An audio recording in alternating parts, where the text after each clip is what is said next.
Hey, Josh, good to have you here on InGrace. A lot of things have happened since we talked last. I was hoping to kind of get a little bit of an update on what's happening with the Knesset Christian Allies Caucus and all that you're doing to connect members of parliament around the world with Israel using faith as our bond. So how are things going? Well, Jim, great to have you back in Jerusalem. Welcome home. Yeah. We've been very busy since last we spoke. The Israel Allies Foundation, which coordinates the activities of the Knesset Christian Allies Caucus, the Congressional Israel Allies Caucus, and 50 other caucuses around the world. Something like 1,200 legislators in our network, is the only organization that works in faith-based diplomacy. That's when Christian legislators take their faith and turn it into real political action. And we've seen the results all over the world. Lately, we've been working on celebrating Jerusalem Day in parliaments, which should be a given, but we're the only organization on Congress that actually celebrates Jerusalem Day. We just had that on June 8th, a day after the June 7th date, but we've been celebrating Jerusalem Day in parliaments all over the world. And this has led to a renewal of countries saying they want to move their embassy to Jerusalem. We had this announcement from Malawi that they're going to move it, hopefully in October. We have Liberia now coming on board, Suriname in Latin America. It's really been amazing to see. At the same time, Europe, once again, is trying to label Jewish goods. So our organization and the caucuses and the parliaments around Europe are rallying together to fight this terrible labeling. Well, you have these partnerships, and I don't think you're ever going to find a better friend to Israel, to the Jewish people, than evangelical Christians. And the common bond in the United States, but all these other countries are astounding. I'm also aware that Ghana, they were here, I think, recently for the Jerusalem Prayer Breakfast. So I love to see that with these countries being pro-Israel. Yeah, I mean, we have 12 Israel Allies Caucuses and parliaments across Africa.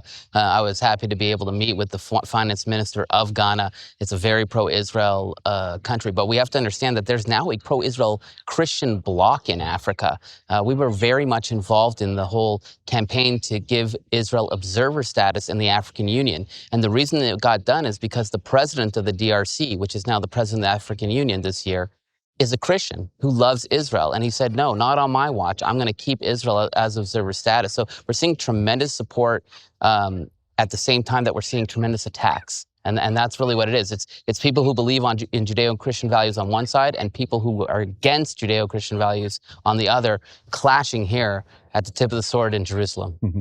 So for those that don't have the fortune to live in Israel or Jerusalem, we look at Israel, especially as Christians, as an example of God's working in our day, in our age, because the Jew is back in the land. This nation has been reborn. Hebrew was reborn. So that's the sense that I get when I come to Israel. I can't live here, but when I come, I get this feeling that God is real. He's alive. He's working in this place. And then I see this land is flourishing and the desert is blooming. I just yesterday jumped into a sinkhole in the Dead Sea. They're filling with fresh water to verify that there are fish in the Dead Sea sinkholes, and there are. We got video of fish. It's amazing what's happening here in this land. Yeah, it's just like it says in the Bible. When the Jewish people come back to the land of Israel, the blood will rise to the cheek of the land and once again give off fruits and vegetables and flowers. And we're seeing that. We're seeing the vineyards of Amos. We're seeing the fulfillment of prophecy. But that's what's bringing Jews and Christians together around the world. For the first time in 2,000 years, you don't need faith that God exists. You have proof, and that proof is Israel. Mm-hmm. Today is the one-year anniversary of the government here in Israel. It's fragile. I know even right now they're worried about the government, coming apart. And in the United States, as you know, we have the two parties, and it's complicated. But here, it's like crazy, right? Politically, keeping everyone together and happy. How does that affect you in the work that you're doing, trying to connect parliaments and Israel when you have to deal with such fragile relationships? The truth is, it doesn't really affect us, and that's the beauty of how we've built the Knesset Christian Allies Caucus. We're a completely multi-partisan caucus. We have representatives from 8 political parties, left to right, religious to secular, that work within the caucus confines. And in fact, when a government switches over, it's a blessing for our caucus because in our political system, ministers can't sit in caucuses. So if someone becomes a minister from one party, the ones who leave the ministership come back to the caucus. So it refreshes the caucus as well. We're the strongest and most influential caucus in the Knesset. And the reason is because the Doesn't matter what political view you may have, you want to work with your friends. We don't have that many friends around the world. And we're seeing real results, real concrete results that people can say, wow, look what this relationship has brought. Look at the fruit of this new relationship between Jews and Christians in the 21st century. So it's true, we're always either going into election or coming out of election, but it doesn't really affect the work of the Knesset Christian Allies Caucus and certainly the Israel Allies Foundation. As you are meeting evangelical leaders, whether they just be faith leaders or officials around the world, what is the sense that you're getting as far as their love for this place, the love for the people, the love for the land?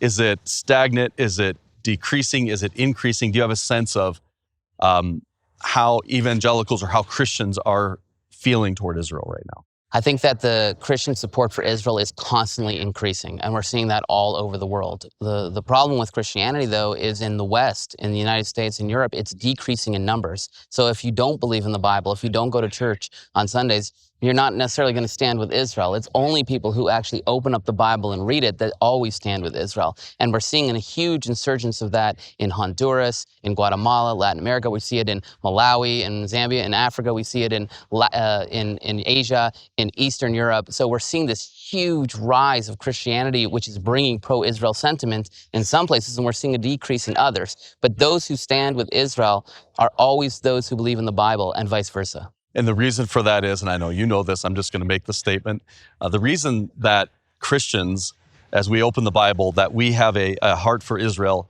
is because there's a blessing from God to Abraham, Isaac, and Jacob, and Abraham's descendants through Isaac and Jacob. And that is that if you will bless the Jew and bless Israel, God will bless you. And I feel that in the United States. We've had that. I hope we stay with that. But I think other nations are seeing that. There's something real about that, and that if we want God's protection and prosperity, let's first stand with Israel. You know, where we're seeing in a lot of places, and also in Africa and Latin America, is that Christians believe that they're grafted into the covenant with Israel. So they believe that they're actually grafted in to this covenant. And because of that, they're excited about what's happening in Israel. I think Israel, for Christians who believe in the Bible, is the most exciting thing going on in the world today. And they want to get involved, and they want a place at the table. And so we're seeing a lot of that happening. And people are getting excited when God fulfills his prophecies and they see it.